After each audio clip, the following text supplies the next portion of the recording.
Welcome back to Restore America. It's a wonderful thing when you can combine two passions into one.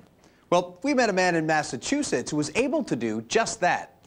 He combined his love of railroad history with his desire to save an old home. The result was a match made in restoration heaven.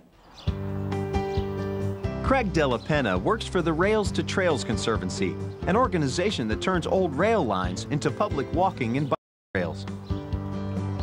I've been involved in preservation issues for a long time. You know, with my day job of building rail trails, that's a preservation in a way, taking an old derelict corridor and fixing it up into something preserved and new.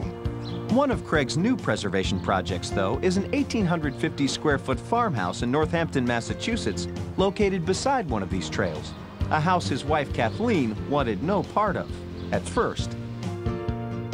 It was awful. It was overgrown.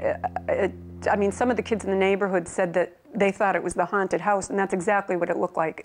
That's her description, but Craig's version was very different. What I saw in this house was a diamond in the rough. It was in sound condition. It hadn't been maintained properly in a number of years, but if you can see past all that, you can get into what the house will look like later. Craig persuaded Kathleen to take a chance on the house. So in 2001, they purchased the 138-year-old home. They removed the overgrown brush and stripped decades of paint from the clapboards and original shutters, and repainted them. But Kathleen insisted the restoration move inside next, to the downstairs bathroom. That was the one area that I said, you know, everything in the house I can deal with. I said, that bathroom, I don't think that I can move in there and use the bathroom the way it is. Virtually all the tile was held up with duct tape, and there was mold in there that was so extreme we had to use specialized breathing equipment to eradicate the mold and mildew. Craig had to start from scratch on the bathroom, but tried to retain as many original features in other rooms as he could, like an unusual aspect of the home that was created over a century ago due to the home's close proximity to the railroad. One of the interesting and unusual things about this house is the canvas ceiling in the dining room. This was installed by the railroad in 1868. It was a mitigation project against the possibility of the close trains cracking the ceiling. So they put up canvas ceilings so no one would ever be able to see the cracks should they develop. So far, no cracks have shown up in 135 years. As a matter of fact, the ceiling required no restoration, and the last paint job it had was in the 1970s.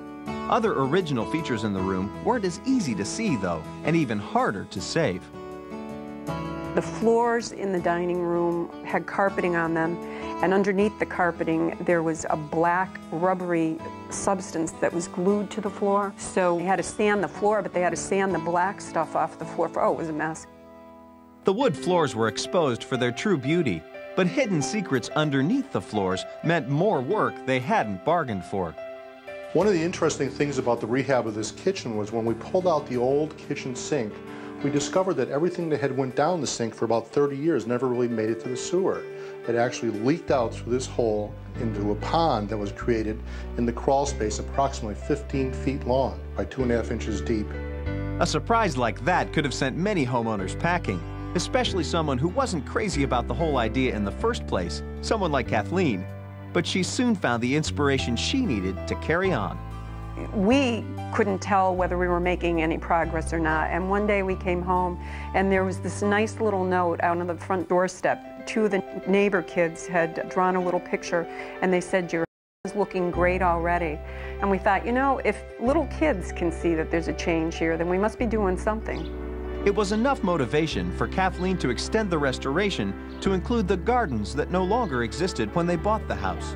But with the help of period garden expert Susan Searle, they're beginning to look like they've always been there. Everything that we put in here is appropriate to the period. They were plants that were in use by 1850. Shade tolerant and cottage plants. So we have here a Tradescantia spiderwort, which I actually rescued from around the other side of the house. These are foxgloves, very traditional cottage plant, also medicinal. Digitalis comes from foxgloves. Craig was so happy with how his vision of the old farmhouse finally came to life that he and Kathleen now share their home as a bed and breakfast. mainly to other lovers of rail trails. He had done a lot of biking on trails where one inn led to another inn on a bike trail. And someday this bike trail here will connect to many other bike trails, and he hoped to maybe be able to be involved in something like that. And actually it's turned out to be a really wonderful experience, just meeting people. People with passions, just like the De La Penas, of old trails and old homes. I think it was worthwhile. I think we've had a lot of fun, and the fun is going to continue. That deserved to have somebody give it a little bit of respect. And the house kind of thanks you. You know, everything that we've done, you kind of stand back and it's like, yeah, I hear you. You know, the house seems to be very happy with what we've done.